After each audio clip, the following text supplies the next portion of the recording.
Hello everyone, मैं मिथुन सिंह स्वागत करता हूं आप सभी का। आशा करता हूं आप सभी बहुत अच्छे होंगे। जेटेट नियमावली 2025 को जारी कर दिया गया है। कहने वाली बात यह है कि झारखंड सरकार फिर से बैक टू स्क्वायर हो गई है। इंग्लिश में इसे कहा मैंने, हिंदी में या फिर खोट्ठा में अगर मैं कहता तो झारखंड में वो पॉपुलर कहावत है ना, 3 बार, वही वाली बात है।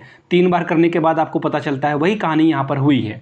जो टैट का सिलेबस है उसे झारखंड सरकार ने जो है आईआईटी लेवल का बना दिया था, तो फाइनली वो उस गलती को माना गया है और फिर से सीटेट के तर्ज पर जेटेट के सिलेबस को रखा गया है। लेकिन कुछ बदलाव भी किए गए हैं इसमें, उसके बारे में इस वीडियो में बातचीत हम लोग कर लेंगे। और एक और बात, अभी भी मैं कह रहा हूं, किसी के बहकावे में आकर कोर्स या नोट्स परचेज ना करें। जिन्होंने सीटेट पहले क्लियर कर रखा है, don't by any course, don't by any notes और एनीथिंग। किसी से कुछ भी ना खरीदें। अगर आप सचमुच में लल्लू लाल हो, मैं आपको देखिए होता है ना, रियलिटी चेक दे रहा हूं। अगर आप बार बार 3-4 बार सीटेट दे चुके हो और आपसे नहीं निकल रहा है ना बार बार, तो फिर आप किसी का भी क्लास या नोट्स जरूर खरीद लें। इस बार भी आपका अपने आप से नहीं निकलेगा, सेल्फ स्टडी से नहीं निकलेगा। आपको थोड़ा सा जो है पुश करने की आपको ज़रूरत है। अगर आप बार बार सीटेट नहीं क्वालिफाई कर पा रहे हो, दैट मीन्स आपके अंदर लैकिंग है, किसी चीज़ की कमी है ना, उसको दुरुस्त कीजिए आप लोग। उसके लिए नोट्स या फिर कोर्स वगैरह परचेज करिए। मैं अपनी अगर बात करूं तो मैं अभी फ़िलहाल के लिए कुछ भी नोट्स या कोर्स नहीं ला रहा हूं। मैं सिलेबस को स्टडी करूंगा, सिलेबस पे एक एक चैप्टर को पहले बनाऊंगा और फिर अनाउंसमेंट आपको कर दिया जाएगा। हमारे कम्युनिटी टैब में या फिर मेरे टेलीग्राम चैनल पे आपको बता दिया जाएगा कि हम लोग इस पर कोर्स लॉन्च कर रहे हैं। और फ़ी ठीक ठाक रखी जाएगी, मिनिमम फ़ी रखी जाएगी, ताकि अधिक से अधिक जो है स्टूडेंट इससे जुड़ पाएँ।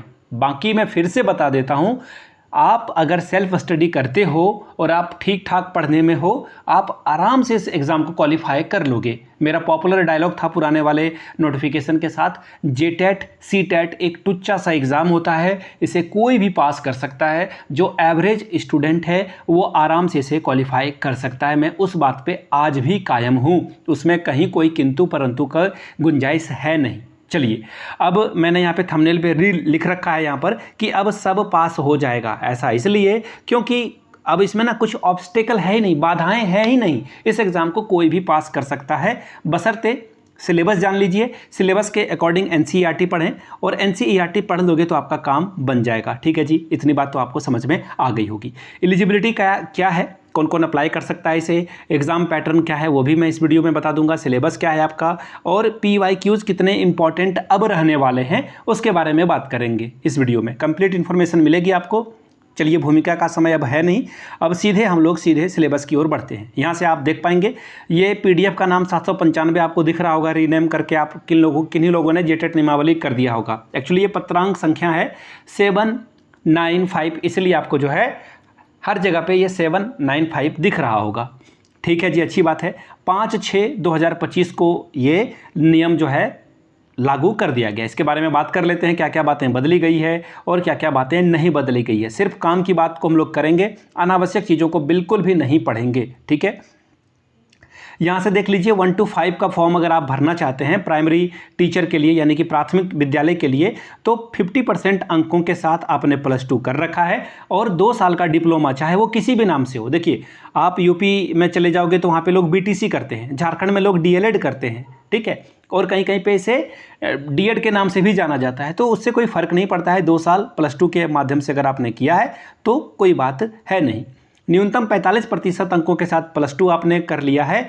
और इसके अलावा जो है यहाँ पर बोला गया है कि 2007 से पहले अगर आपने किया है तो ये मान्य हो जाएगा 45% अंक के साथ। ठीक है, अब यहाँ पे बोला गया 50% अंक के साथ अगर आपने BLED किया है तो भी आपका काम चल जाएगा। 4 साल का जो इंटीग्रेटेड कोर्स है वो किया है तो भी आप यहाँ पे अप्लाई कर सकते हैं। ठीक है जी, 6 to 8 के लिए क्या क्राइटेरिया मांगा गया है, देखिए 6 to 8 के लिए स्नातक प्लस आपने 2 साल का जो है डिप्लोमा किया हुआ है। ठीक है, और BED वाले भी यहाँ पे एलिजिबल हो जाते हैं। ठीक है, 50% अंकों के साथ अगर आपका ग्रेजुएशन है, यू कैन अप्लाई हियर। अब 45% अंक वाले 2011 से पहले अगर आपने ग्रेजुएशन कर रखा है तो 45% अंकों के साथ भी आप इस फॉर्म को भर पाएंगे। अब देखिए, ये जो कंबाइन जो इंटीग्रेटेड कोर्स था जिसमें आप 4 साल का करते हो, तो 50% अंक के साथ अगर आप पास हैं तो भी आप फॉर्म को भर पाएंगे।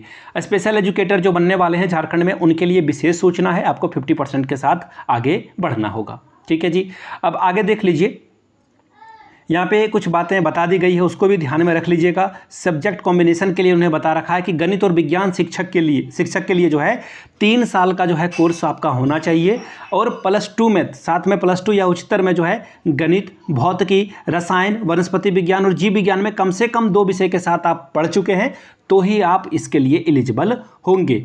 ठीक है, इसको ध्यान से सुन लीजिएगा, बहुत काम की चीज़ है। अगर आप सामाजिक विज्ञान के टीचर बनना चाहते हैं तो आपको सामाजिक विज्ञान, वाणिज्य, इनमें से 3 वर्षों में कुछ आपको पढ़ना होगा। भाषा शिक्षक के लिए हिंदी, इंग्लिश जो है 3 साल आपको पढ़ना होगा मोटा मोटी। ये तो बहुत, भाषा शिक्षक के लिए कोई दिक्कत है ही नहीं।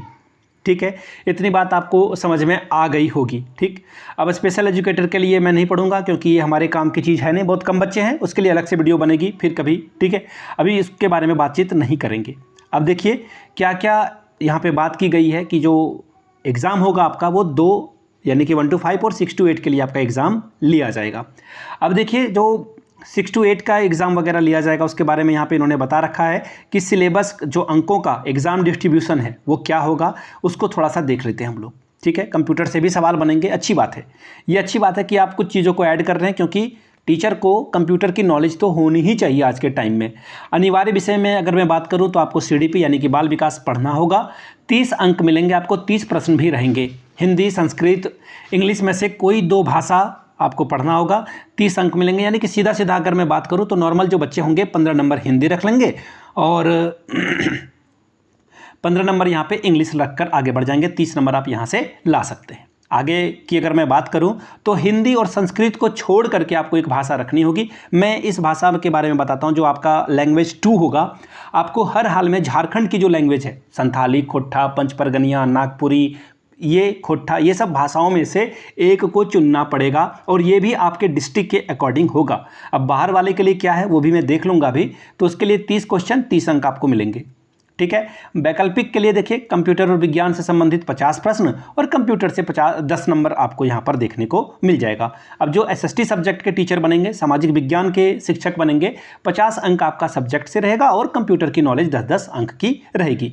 भाषा शिक्षक के लिए जो है वही 4 का A या 4 का B में से कोई एक रहेगा। 150 अंकों की आपकी परीक्षा ली जाएगी। ठीक है जी, आगे देख लेते हैं। समय जो है 2 घंटे 30 मिनट, 2 घंटे 30 मिनट यानी कि 150 मिनट आपको दिए जाएंगे और 150 मिनट में आपको 150 प्रश्न सॉल्व करने होंगे।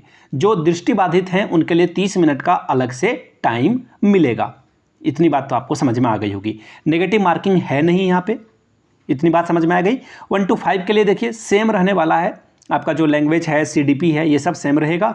बाकी गणित और पर्यावरण यहाँ पर 30-30 अंक आपको देखने को मिलेगा, जो कि वहाँ पे सब्जेक्ट का था। अब यहाँ पे इन्होंने कंप्यूटर नहीं जोड़ा है। ठीक है जी, इतनी बात आपको समझ में आ गई।